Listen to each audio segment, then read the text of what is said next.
the role of the federal government. We expect Harris to be tough against Trump. The campaign says that there is no better place for her to make this case than in Wisconsin, or of course the RNC was held just last week. Okay. All right, and John, what qualities does the Harris campaign need in a running mate? I mean, they're swing states. The people they're talking about are in swing states, but what means more than what when they're looking? Somebody with a 570 area code, which is the big area code in Arizona. I mean, seriously, I'm not even being funny. They know here. a guy. They know a guy. And Mark Kelly, I think it was Martha Raddatz, as Elizabeth mentioned in her reporting, that is a guy that, to me, is a no-brainer, right? Because it's a battleground state. Mark Kelly and his wife, Gabby Giffords, are beloved in Arizona. I mean, that's a state you have to remember, Phil. Though Donald Trump lost it in 2020, recent polling, when you look at the battleground matchups, has shown Arizona perhaps going more Donald Trump's way. They do that, it virtually kills Arizona off the map for Donald Trump. So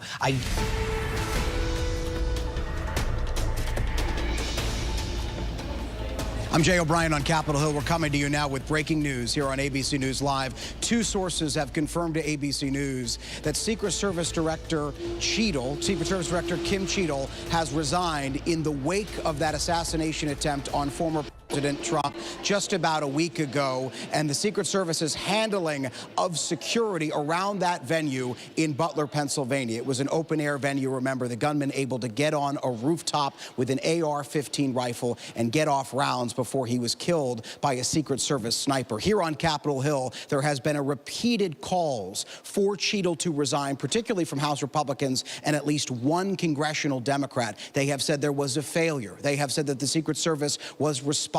There was one lawmaker when Cheatle testified here on Capitol Hill that said that she looked negligent because former President Trump survived. But if he had been killed, that bullet again, just less than an inch away from his head, she would be, quote, culpable. I just spoke with House Speaker Mike Johnson moments ago. He gave us live reaction to this. He said, in a sense, that it was about time, that he wanted the Secret Service Director to resign. He said that he met with her privately yesterday before she gave testimony to the House Oversight Committee, and he said that he told her that she should take responsibility for the failures, he says, of her department, that the buck essentially stopped with her, and he called on her in person to resign. He echoed calls he's already made. We want to bring in Elizabeth Scholze now, who's live for us at the White House, who has reaction there. Elizabeth.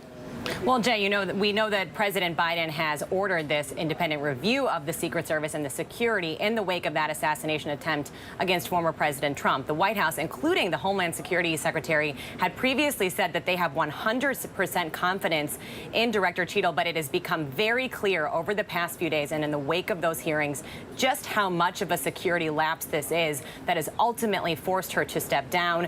President Biden has insisted that every step needs to be taken to ensure former President Trump's security going forward. That is something that we will continue to feel pressure on as we continue to hear those calls from Republicans to do more to make sure that something like this cannot happen again, Jay. Elizabeth, I want to go back to you with that in one moment, this idea that this inquiry into what happened will still go on, because I am hearing that myself on Capitol Hill. But we do have a statement now from Kimberly Cheatle, the director of the Secret Service. She sent this resignation in an email to the Secret Service that was obtained by ABC News. I'm reading it live to you here. She says, in part, quote, "As your director, I take full responsibility for the security lapse. However, this incident," referring to that attack on that rally in Butler, Pennsylvania, "does not define us. We remain an organization based on integrity." We turn now to our special report here at ABC News. This is an ABC News special report. Good morning. I'm Phil Lipoff at ABC News headquarters in New York. We are coming on the air because ABC News has learned that Secret Service Director Kimberly Cheatle has resigned her post. It comes 24 hours after her blistering hearing in front of the House Oversight Committee investigating the attempted assassination of Donald Trump during his rally in Butler, Pennsylvania. During that contentious hearing, lawmakers from both parties called on her to resign, signaling frustration with her refusal to directly answer questions, citing the ongoing investigation into the shooting. Director Cheatle accepting full responsibility, calling it the agency's most significant operational failure in decades, and acknowledging, quote, "On June 13th, we failed." Cheatle forcefully pushed back against accusations that the Secret Service had denied requests for additional security at that rally. She also revealed a local SWAT team spotted gunman Thomas Crooks on the roof of that warehouse approximately 18 minutes before Trump took the stage, adding the Secret Service was alerted between 2 to 5 times about a suspicious person before that first shot was even fired. Cheatle claiming word of a possible threat was never given to the Secret Service. If it had, Donald Trump's security would not have allowed him to take the stage. Cheatle saying Crooks wasn't considered a threat until seconds, just seconds before that shooting. Let's get right to ABC Chief Justice Correspondent Pierre Thomas. Pierre, during that blistering hearing yesterday, several times your interview with Cheatle was cited. Does this surprise you that she is stepping down? Well, as late as last night, Phil, she was maintaining that she would not step down, that she felt she was in the best position to carry on the mission of the Secret Service. But clearly overnight, after seeing that she had become a distraction to the Secret Service after that, as you said, blistering hearing, it was one of the most intense grilling I've ever seen a public official go through, in which Democrats and Republicans piled on with question after question. For some reason, she simply chose not to answer some of the specifics that she had the details with. She would not do it. Democrats and Republicans, again, calling on her to step down, to say if she didn't step down, that she should be fired. Knowing that overnight, clearly she thought long and hard about it. And this statement that we have that was read to the workforce sums it up. In light of recent events, it is with a heavy heart that I've made the difficult decision to step down as your director. But I think the key, again, was she was not simply able to give a clear-cut answer to the question that everyone has been focused on. Why was there not Secret Service or law enforcement personnel on top of the roof? Why was there not law enforcement personnel stationed around that building that had a clear line of sight directly to the former president? Why was there not law enforcement personnel around the building to make sure no one could get to the top of the roof? The agency was not able to answer that question clearly. Law enforcement and state and law enforcement officials were clearly not in position to do the job they needed to do.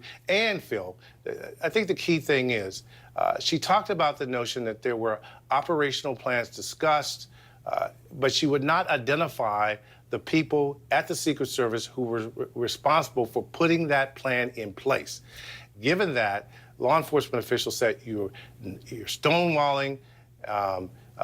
Congressional figures were very upset with her, and she had no room, no sympathy.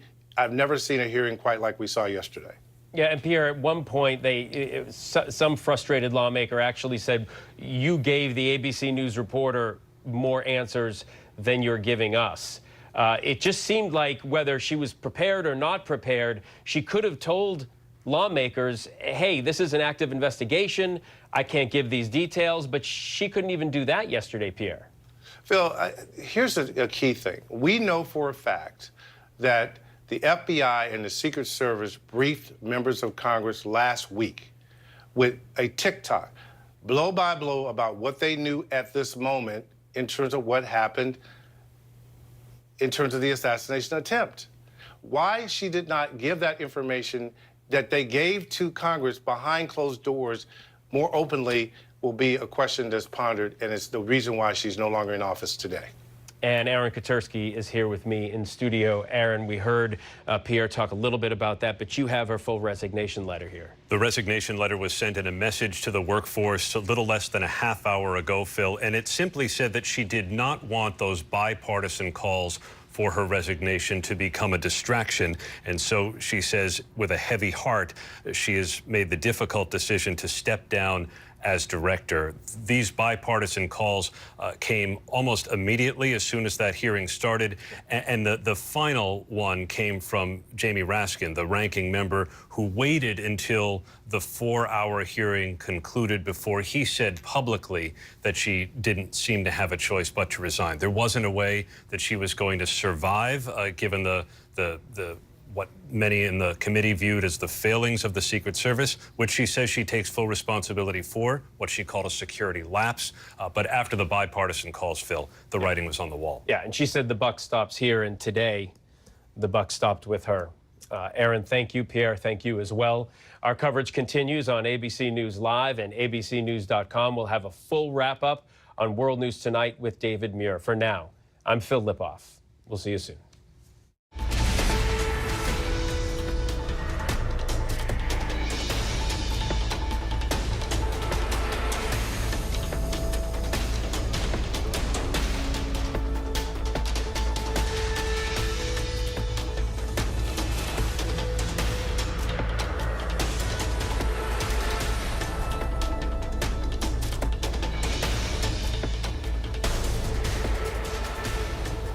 Our thanks to Phil Lipoff for that special report here at ABC News. Our coverage continues now of Secret Service Director Kimberly Cheatle resigning in the wake of that assassination attempt on former President Trump at that rally in Butler, Pennsylvania. I'm Jay O'Brien. I'm speaking to you here from Capitol Hill, where there have been repeated calls for the Secret Service Director to resign in the wake of that assassination attempt, including from the top Republican here on Capitol Hill, Mike Johnson, the Speaker of the House. I just spoke with him moments ago, getting his live reaction to that news that was just sinking in for him. I believe we have that sound of Speaker Johnson. I want to play it for you now. I'm happy to see that she has resigned. She should have done it sooner. Accountability begins at the top. I told her that in the library yesterday morning before she went out for that hearing, and I said it's not personal, but there must be accountability, there must be responsibility. I noted in there the Secret Service has an extraordinarily important job right now, and they have zero margin for error. What we saw Saturday last was a series of errors and oversights. So whomever is appointed to replace her, I hope will be, very sober-minded about those responsibilities, and that they will look to improve the processes so that the people can have faith in that agency. The task force that we're setting up will have that responsibility. They will look to investigate what went wrong to ensure accountability beyond Director Cheatle. If there are others in the chain of command that need to be held accountable, we'll make sure that that happens. And ultimately, we want to make sure that these kinds of things never happen again.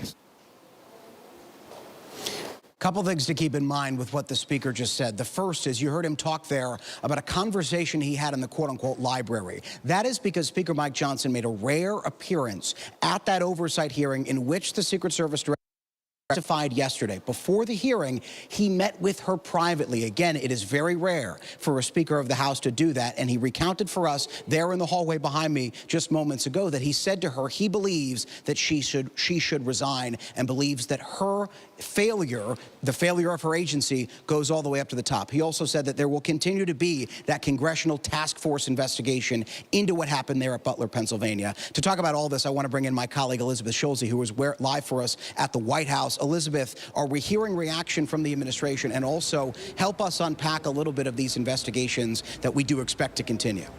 Yeah, Jay, we have asked the White House for reaction on the resignation. No word yet. We'll be sure to bring that to you as we get it. But the reality is that as the security failures have become clear in the days since that assassination attempt on former President Trump, there have been bipartisan calls for Kim Cheatle to step down. This has now become clearly something that both sides of the aisle agreed on. There was a massive security failure, and it's notable that that has shifted as the scale of the security failure became clear. In the immediate days after, we did hear the White House say they had full confidence in the Secret Service Director. Clearly, that has changed.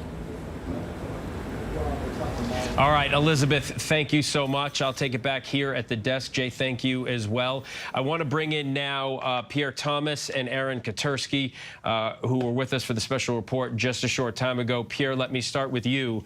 As I said, you were referenced several times in this heated hearing yesterday, and a lot of the lawmakers were frustrated that you got more answers out of Kimberly Cheatle than they did.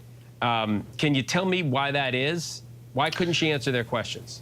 Well, Phil, let me say first that I was in many ways surprised that the director did not come with more specifics than she gave out yesterday. We've been reporting in real time detail after detail since last week, all of it accurate. And some of the information, I'll just put it this way, came from her agency. And the fact that she was not willing, for whatever reason, she made a strategic decision not to provide details that they already had. She claimed that it was because of the ongoing FBI investigation. But we know the Secret Service is doing the post-mortem on what took place in the moments leading up to the attack. That is going to be a strategic decision I'm sure that she, in hindsight, will regret, because there was information she could have provided that for whatever reason she chose not to.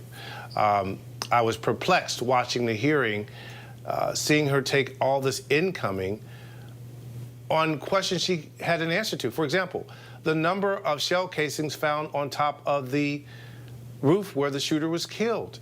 You know the details. Now, even if that changes over the next few days and weeks, nobody on Capitol Hill would have crucified her for that. What they crucified her, and I use that word, selectively here, was that too many basic questions she came in with a plan not to answer. Now, she's a very tough individual, very stoic, and she took it. And she took, insult after insult, call after call for her to resign. But it was clear to me after the hearing, even though I talked to her staff as late as 8 p.m. last night, and they were maintaining she's going to stand by, she's going to stand by. But when you have both the chairman of the committee and the ranking Democrat, Mr. Raskin, calling on you to resign, and not a bit of support from any Democrat or Republican on that committee, the clock was ticking. Yeah, it certainly was. And Aaron Katersky joins us as well. Aaron, you have her letter of resignation there. How does she frame this? In a note to the workforce, she said she did not want to be a distraction. All the calls for her resignation, she didn't want that to distract from the mission of the Secret Service going forward. She said she accepts full responsibility for what she called the security lapse in Butler, Pennsylvania, and she said it's with a heavy heart that she does offer her resignation. She couldn't survive. It was almost inevitable as soon as those bipartisan calls came during the hearing. And Phil, it's an end to a rather storied Secret Service career. She spent more than 20 years there. She protected Vice Presidents Cheney and Biden. It was then that now President Biden got to know her. She was installed as the director about 2 years ago to high praise from the president. But she made clear in the congressional hearing that she did not sign off on security plans. Not that she would necessarily be expected to, but the members of Congress found just a lack of accountability. They also found that the lack of answers terribly frustrating. Yeah, but it's good you point that out. She does have an almost 30-year career, and it is a storied career, but this is an agency where it's a no-fail mission. And you fail once, and the buck stops here, and she's at the top. All right, Aaron, thank you. I want to bring in Jay O'Brien from Capitol Hill. Jay, as Aaron says, and Pierre agrees with, this was sort of an inevitability. When, the House Oversight Committee, when you have Dems and Republicans on the House Oversight Committee united in their anger against someone, not good. Yeah, and that almost never happens, Phil. Right. And frankly, this was something that Republicans were considering doing for quite some time, grilling her here on Capitol Hill in the wake of that assassination attempt on former President Trump. Even when I was at the RNC this time last week, I was talking with top House Republicans there, and they were dismayed about the details that they were learning on phone calls and in briefings about exactly what happened there at Butler, Pennsylvania, and the timeline of all of this. The shooter first noticed by law enforcement 60-plus minutes prior to that Secret Service sniper engaging him and things of that nature. Members of Congress, Republican and Democrat, frankly, but largely Republicans, were saying that that was unacceptable, that they wanted to extract a pound of flesh from the Secret Service secretary, as one member described to me, here on Capitol Hill in hearings. And what you saw yesterday was that they had that public hearing, and they asked her very pointed questions, and they were just not satisfied with what they heard from her. She didn't answer many of the questions. She said she couldn't because there was that ongoing investigation. So what she said on the Hill did not satisfy anyone, and even continued, and if not increased, those calls for her to resign. And Pierre, I want to bring you back in because something you said really struck me, because I've been covering this for a week as well. And I actually did a story, I think Saturday for Good Morning America, that was an actual timeline. We had a timeline because of her agency. We were able to piece these things together because of information that we got from her agency. She could have said and other sources, other sources, correct. At 5:41, this happened. At 6:06, this happened. I mean, it just seemed like, and tell me if I'm wrong, because you've covered so many of these and people who have been prepared to speak in front of Congress. Seems like someone may have even just given her bad advice about the prep, like just go in there and let them dress you down, let them get their sound bites, and you'll move on. But that doesn't seem like what happened. Again, the decision not to give available information that she had at her fingertips was the fatal flaw, if you will, in the presentation. And Phil, we've all covered many hearings in our times in Washington. The fact that in this divided Washington, there was no carping between Democrats and Republicans at each other. None that I saw. Even though the Democrats were making points about gun control and assault rifles and these kind of things, the Republicans didn't attack them for doing that. And the points that the Republicans made from time to time, including using curse words, where Democrats, could have, pushed back strongly. There was not any partisan bickering. All the incoming was coming toward Kim Cheatle. And I think a number of things that probably sealed her fate. She noted that she had not been to the scene since the incident happened, had not been to the scene. And the fact that she could say that no one had been suspended or reprimanded thus far, 9 days out, was a telling blow. Yeah, and a lot of the search for answers started with your one-on-one with her, Pierre. So thank you for that great reporting. I want to bring in Elizabeth Schulze now because, Elizabeth, you're at the White House and have a statement now from President Biden about this, right? Yeah, Phil, we did just get a statement from President Biden saying that he is grateful to Director Kim Cheatle for her decades of public service. He goes on to say how she worked for years, dedicated and risked her life to protect our nation, and that it takes honor, courage, and an integrity to take full responsibility for an organization that is tasked with one of those jobs. He goes on to say that this independent review that he ordered immediately after the assassination attempt on former President Trump will continue to move forward, and he will plan to appoint a new director soon. So this is the statement that we just have in from President Biden, Phil. All right, Elizabeth, Jay, Pierre, Aaron, thank you all very much. We're going to have much more on this and our other stories just after the break. Stay with us. Whenever news breaks, we are here in Israel, a nation at war. In Rolling Fork, this tornado tore through this town. From Lewiston, Maine.